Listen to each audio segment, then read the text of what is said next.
This happened when I was 10 years old, and I'm 32 now. I've never told anyone the full story because nobody would believe me. But after all these years, I need to get this out of my head.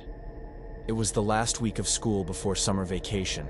I was in 4th grade at Lincoln Elementary, and our teacher, Mrs. Patterson, had arranged for a special magic show to celebrate the end of the year. The whole school was buzzing with excitement. We'd never had a real magician come to our school before. The guy who showed up wasn't what any of us expected. He called himself Mr. Giggles, and he looked like he'd stepped out of an old black and white movie. His face was painted stark white with thick black makeup around his eyes, and a bright red mouth painted into an exaggerated smile. His costume was a faded purple and yellow outfit that looked like it hadn't been washed in years. But what really bothered me was his eyes. Even with all that makeup, I could see his real eyes underneath. They were pale blue, almost colorless, and they never seemed to blink. When he looked at you, it felt like he was studying you, memorizing every detail of your face. The auditorium was packed with kids from kindergarten through 5th grade. Everyone was laughing and clapping as Mr. Giggles did his tricks, pulling rabbits from hats, making flowers appear from thin air, the usual stuff. But I couldn't shake the feeling that something was wrong with him. During one of his tricks, he asked for a volunteer from the audience. Dozens of hands shot up, including mine. His pale eyes scanned the crowd and stopped directly on me. "You," he said, pointing a gloved finger in my direction. The boy in the blue shirt.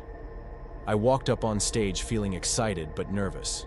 Up close, I could smell something strange about him, like old clothes that had been stored in a basement for too long. "What's your name, young man?" he asked, his painted smile never changing. "Danny," I replied. "Well, Danny, I want you to pick a card from this deck. Any card you want."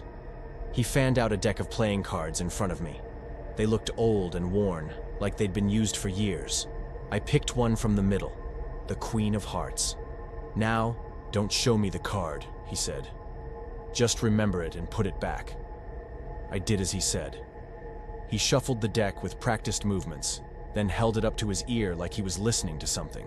"Your card is telling me secrets about you, Danny," he said, those unblinking eyes fixed on mine. "It's telling me where you live. It's telling me about your bedroom window that faces the backyard. It's telling me you have a dog named Rusty." The auditorium fell silent. How could he possibly know those things? My heart started beating faster. "Is this your card?" He held up the Queen of Hearts. I nodded, too scared to speak. The other kids started clapping, thinking it was all part of the show. But I knew it wasn't. There was no way he could have known about my bedroom or my dog just from a card trick. As I walked back to my seat, Mr. Giggles called out behind me, "See you soon, Danny." That night, I couldn't get the magic show out of my head. How did he know so much about me? I tried to convince myself it was just a lucky guess, but deep down, I knew better. I was lying in bed around 9 o'clock when I heard Rusty barking in the backyard. He was going crazy, barking and snarling like I'd never heard before.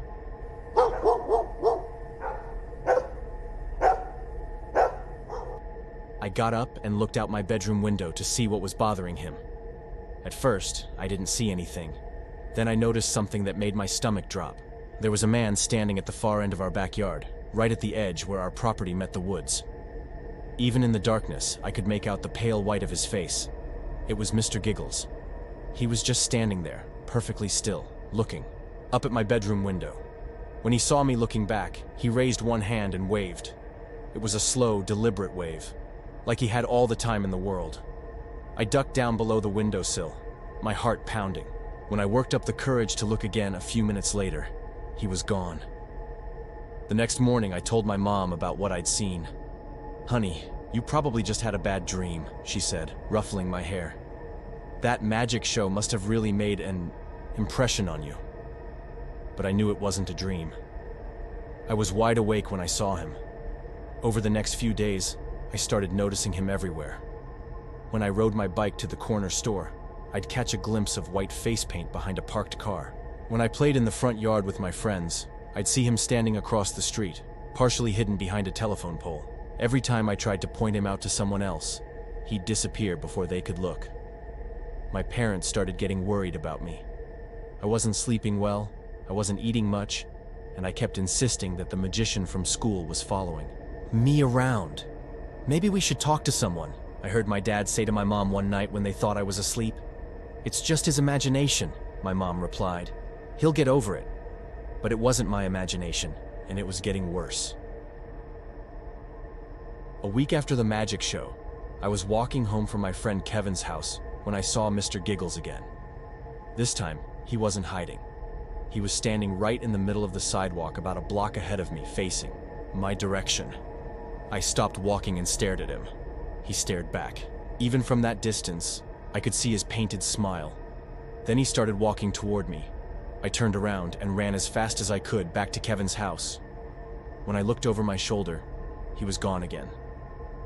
That night, Rusty's barking woke me up. Around midnight, I looked out my window and saw Mr. Giggles standing in our backyard again.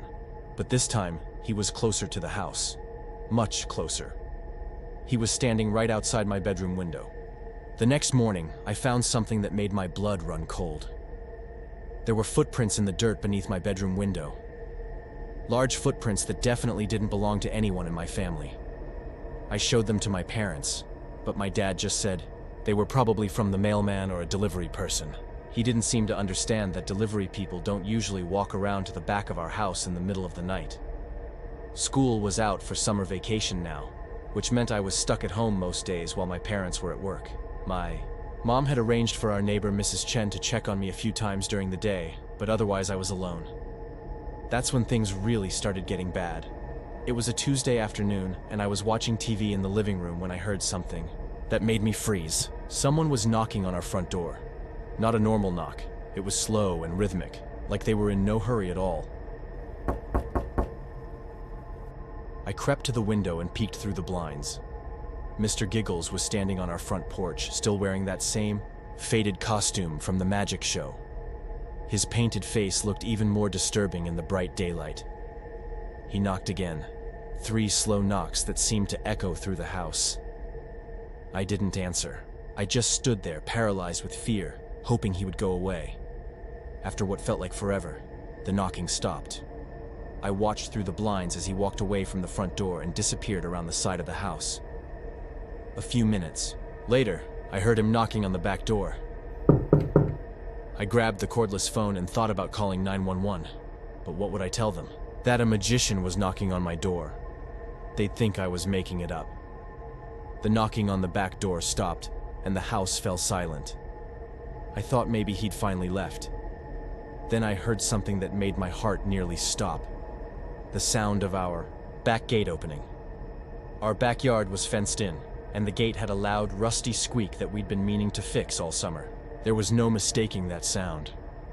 I ran to the back window and looked out. Mr. Giggles was in our backyard, walking slowly toward the house. But he wasn't alone this time. He was carrying something in his right hand. It was long and wooden with a metal head, a hammer. He walked right up to the back door and started knocking again, but this time, he was using the hammer. Each blow was loud enough to shake the whole house. I ran to my parents' bedroom and locked the door behind me. With shaking hands, I dialed my mom's work number. Riverside Insurance. This is Carol. "Mom, you need to come home right now," I said, trying not to cry. "Danny? What's wrong? You sound upset." "He's here, Mom. The magician is here and he has a hammer and he's trying to get in the house." "Honey, slow down. Who has a hammer?" The banging on the back door stopped suddenly. The house was completely quiet. "Danny, are you there?" my mom asked. "Yeah, I'm here," I replied. But my voice was barely a whisper. "I'm leaving work right now. I'll be home in 15 minutes. Just stay in my bedroom and keep the door locked, okay?" After I hung up, I sat on my parents' bed and listened. The house was still quiet, but I knew he was still out there somewhere. I could feel him waiting. Then I heard the front doorknob turning. The front door was locked, I was sure of it. But I could hear it opening anyway, the hinges creaking as it swung wide. Heavy footsteps echoed through the house, slow and deliberate. He was inside. I crawled under my parents' bed and tried to make myself as small as possible. The footsteps moved through the living room, then the kitchen, then started up the stairs toward the bedrooms. Each step on the staircase sounded like thunder. He was taking his time, like he knew exactly where I was, hiding and wanted to build up the suspense. The footsteps stopped outside my parents' bedroom door. The doorknob rattled as he tried to turn it. When it didn't open, he started knocking. But it wasn't normal knocking. He was using the hammer again. "Danny," he called out in that same gravelly voice from the magic show. "I know you're in there, Danny. We need to finish our magic trick." The hammering got louder and more aggressive. I could hear the wood around the doorframe starting to splinter. "The card you picked told me all about you, Danny. It told me you'd be here alone today. It told me you'd try to hide from me." A crack appeared in the door near the handle. "But you can't hide from magic, Danny. Magic always finds its way." That's when I heard the most beautiful sound in the world. My mom's car pulling into the driveway. The hammering stopped immediately. I heard the footsteps quickly moving away from the bedroom door and back down the stairs. "Danny," my mom called from downstairs. "I'm home." I crawled out from under the bed and unlocked the bedroom door. The hallway was empty, but I could see the damage to the door where he'd been hitting it with the hammer. "Danny, where are you?" my mom called again. I ran downstairs and threw my arms around her.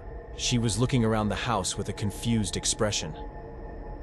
"The front door was wide open when I got here," she said. "Did you open it for some reason?" I tried to explain everything that had happened, but I could tell she didn't believe me.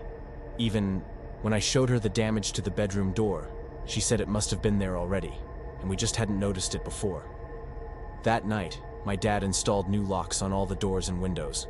He said it was just a precaution, but I could tell he was starting to believe something was wrong. We never saw Mr. Giggles again after that day. My parents called the school to ask about the magician, but they said they had no record of booking any magic show. The teachers all remembered the show happening, but nobody could find any paperwork or contact information for the performer. It was like he had never existed at all. 22 years have passed school days. "Oh, here's one from that magic show you were so obsessed with," she said, pointing to a picture of me on stage with the magician. I looked at the photo and my blood turned to ice. In the picture, I'm standing next to a man in a normal tuxedo. He has a friendly face, brown hair, and a regular smile. He looks like any other children's entertainer you might hire for a birthday party. But I remember Mr. Giggles. I remember his white face paint, his colorless eyes, his painted red smile. I remember the smell of old clothes and the way he never blinked. "Mom," I said, trying to keep my voice steady. "This isn't the magician I remember." She laughed and patted my hand. "Honey, you were 10 years old. Your imagination was probably running wild, but it wasn't my imagination. I know what I experienced that summer. The most terrifying part is what I found when I got home and started going through my own childhood belongings that my parents had saved. In a box of old school papers and artwork, I found something that shouldn't exist. It was a playing card, the Queen of Hearts. On the back of the card, written in faded black ink, was a message. "Thanks for being such a good volunteer, Danny. The trick isn't over yet." I've kept that card locked in a safe deposit box ever since. I don't know why, but I'm afraid to throw it away. Something tells me that as long as I have it, I'll know where he is. But sometimes, late at night when I can't sleep, I wonder what would happen if I lost it. And I wonder if somewhere out there, Mr. Giggles is still performing his magic shows, still picking volunteers from the audience, still making house calls with his hammer. The trick isn't over yet. It never is.